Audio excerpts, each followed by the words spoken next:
Claims and counterclaims between the United States and Iran over who controls the Strait of Hormuz continue after one of the most serious escalations in violence since the ceasefire came into force on April the 8th. Now, the UAE says that it intercepted several Iranian missiles on Monday.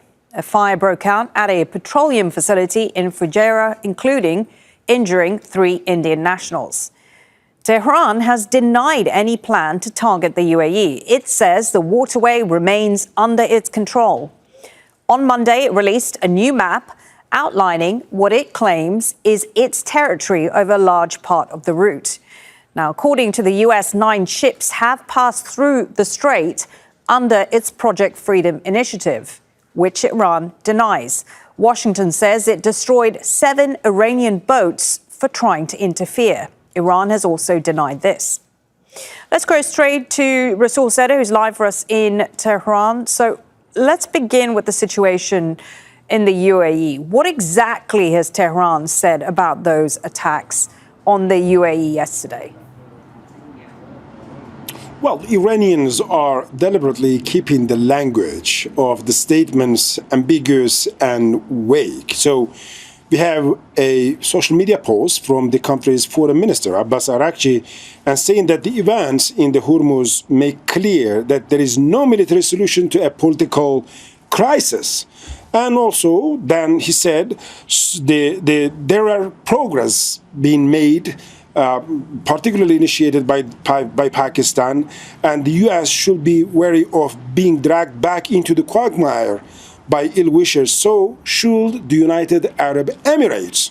So here, simply, they are accusing the United States action and resulting in this new tension. Then we have a military source talking to the Iranian state TV and saying that the Islamic Republic had no pre-planned program to attack the mentioned oil facilities, and what has happened is a result of the U.S. adventurism, and the USA should avoid using force in the process of the diplomacy. So when you look at both statements, clearly they are not claiming the responsibility, but it is not precisely denying it as well. So is it a result of the USA that triggered Iran's attacks on the United Arab Emirates?